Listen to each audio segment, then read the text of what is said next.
Hi, this is a new series called Dear Christy, where I answer your questions about being a web designer, kind of Dear Abby style. So if you have a question, drop it in at christyprice.com/Dear Christy. I'll drop a link below. But our question for today is, I keep hearing I should offer maintenance plans, but I'm not sure if it's actually worth it for me or my clients. How do I know if it's a good fit for my business, and what should I even include in one?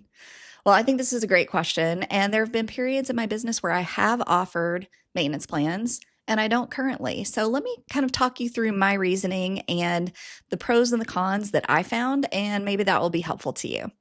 So when I was offering maintenance plans, I did this because one, it's recurring revenue. And this is something that's really great for any business, especially this year. So I came from a WordPress background, and in that, we always offered maintenance plans. It was just part of the job because you had to update plugins. It was an open source platform. So there was maintenance that you had to do, even if the client didn't have any updates. Add that to the fact that most clients weren't comfortable hopping into WordPress and making updates. So it was kind of something you had to do. So when I moved my business to focus on Squarespace, I thought, well, it'll be great. I won't have to offer maintenance plans anymore. And what I found was that for a while, people were asking for them. So let me talk about how I set those up for Squarespace, and then talk about why I decided not to offer them any longer. So when I was setting them up, I modeled mine after the way I did it on WordPress, which was every month, my clients got an hour of my time. And so that was to make any updates on their site, answer any questions they had. At the time, I would even jump on a call with them for that amount of time. And this can vary based on where you are in your business and what you want to offer, obviously.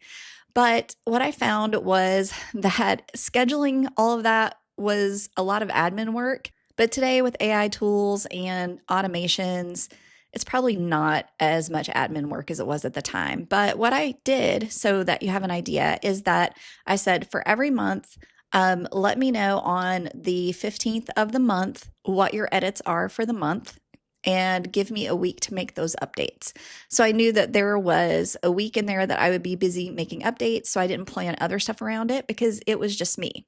Now, if I had a team or a junior designer or a VA that could help with that sort of thing, then I might change that model on when they could submit. But it was nice in that I knew exactly when those would be coming in. And if they missed the window, it would get rolled to the next month.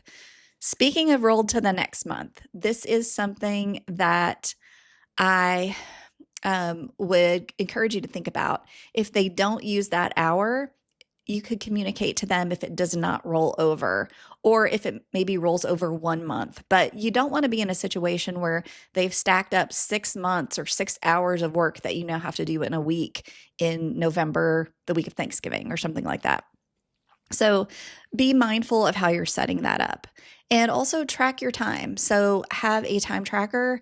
I used Toggl, Toggl at the time. That was a really handy way to keep up with different projects and how much time I was spending on each. So my clients would get up to an hour, and if they didn't use the full hour, in my case, it did not roll over. So it was use it or lose it.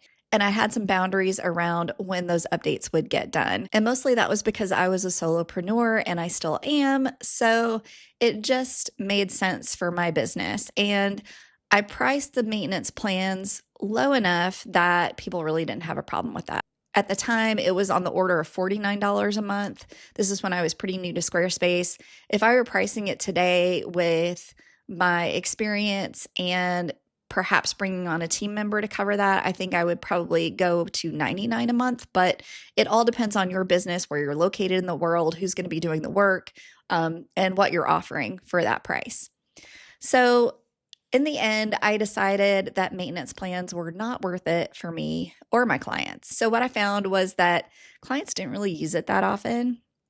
It was nice when they did for them, but I kind of felt bad because I was charging them for time that they didn't use. And also, I mentioned the admin, keeping up and tracking things, sending reminder emails, which of course you could automate. I was doing a lot of things manually at the time because I was really bootstrapping things. So I wasn't spending a lot of revenue on tools that could help me. My thoughts on that is very different today. I automate what I can, but still keep things really human. So if the admin seems rough to you, you just don't want to deal with that. Maybe you don't want to be too loosey-goosey with what you're offering or when they have to get it to you, but you also maybe are starting to feel overwhelmed by it. There are a couple of other things you can do. You could offer blocks of time that they could use. And this is a way to still get some revenue in for your business. Offer them, 5 hours of time over the next 6 months. Again, that's still admin, but it's feels a little more free form. So in some ways it's a little easier because you can let them know what your schedule is and when you can work on things. Or you could keep the boundary of like, it's this month, this time, this date, and this is when I'll get it back. So that's something to consider as well if you wanted to do blocks of time instead of every month at this time.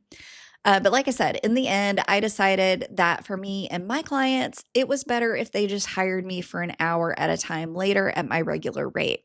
It ended up being cheaper for them, honestly, because I wasn't doing that many tasks for them. And I was training my clients on how to update the site themselves. And I found that most of my clients felt comfortable doing that. So today I don't offer a maintenance plan. Do I miss the recurring revenue? Yeah, I mean, it wasn't a huge amount for me. Obviously, if I kept it going and it compounded over time as I got more and more clients, it would be a bigger chunk today. And I do sometimes think about that and, being able to train somebody that I could hand off the bulk of those updates to. So that's definitely something to consider too. But I don't love managing that, the admin. I don't really love managing team members. I like to do things myself. So for me and my business right now, it's not the right fit, but it might be for you. So I would love to hear from you. What are your thoughts about maintenance plans? Do you currently offer them to clients? Is it just hourly clients? Is it template build out clients or custom clients? Who are you offering it to? What are your boundaries around it? I'd love to know what's working for you today. I think that could help out other folks in the comments too, if you'd be willing to share. And if you have a link to your page where you are offering those services, feel free to drop that in the comments below so people can check it out. But always remember, there is no one right answer. You have to decide what is best for your business and your clients and make decisions around that. I hope this video was helpful and gave you some things to think about, and I wish you all the best in your web design business. Thanks so much for watching.